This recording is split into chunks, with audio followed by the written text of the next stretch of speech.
From Keene in the Shire, the Liberty Media capital of the world, this is Daryl W. Perry, host of FPP Radio News for Thursday, February 1st, 2018. Silver is trading at $17.17 per ounce. Gold is valued at $1,340 per ounce. Zencash is trading at $41, and the average price of Bitcoin is $9,288.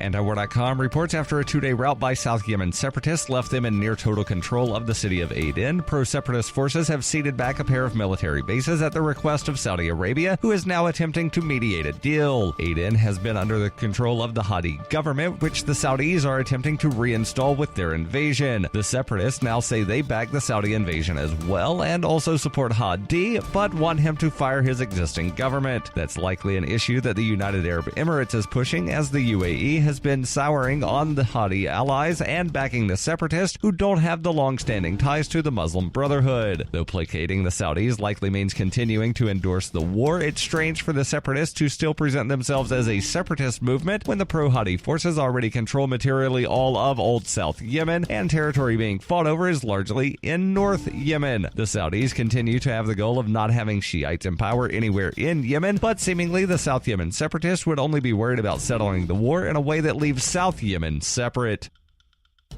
Born into a devastating world and raised among the crowd, the Cloudwalker assumes a new identity and begins the unrelenting quest for truth. In this epic journey, he discovers dark secrets about aspects of his previous life that he once trusted. Through the journal of the Cloudwalker, he shares both the traumatic hardships and the eternal beauties of his experiences. Dear Society by the Cloudwalker is available from Amazon.com and all major bookstores.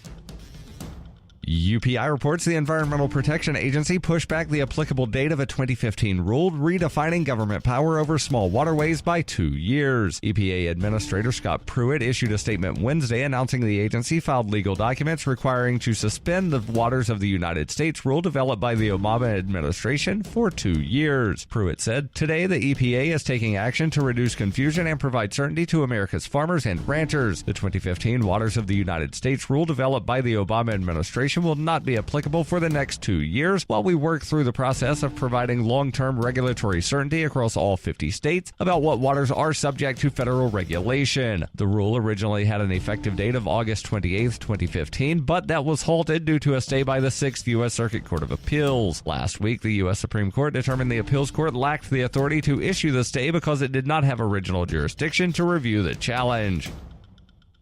For over 40 years, Roberts & Roberts Brokerage has been a trusted source for buying and selling precious metals like gold and silver. And as a Bitcoin-preferred business, Roberts & Roberts Brokerage has removed the minimum purchase amount for all orders paid in the digital currency. Call Roberts & Roberts Brokerage today for knowledgeable advice on buying and selling precious metals and a forward-thinking approach to new technologies. 800-874-9760 or visit online at rrbi.co.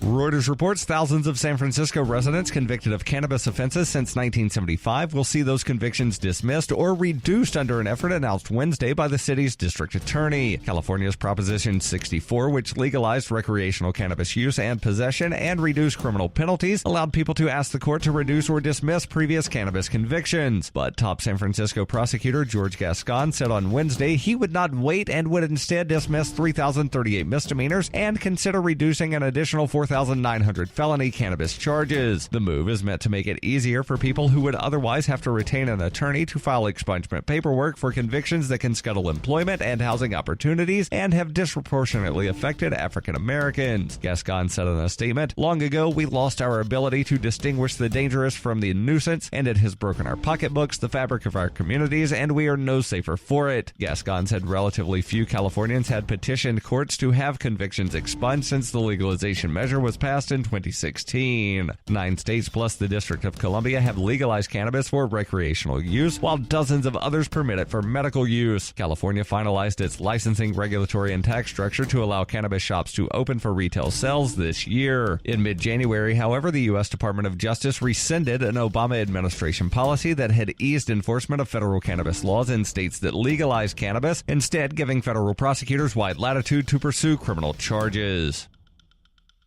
This has been FPP Radio News, online at fppradio.com.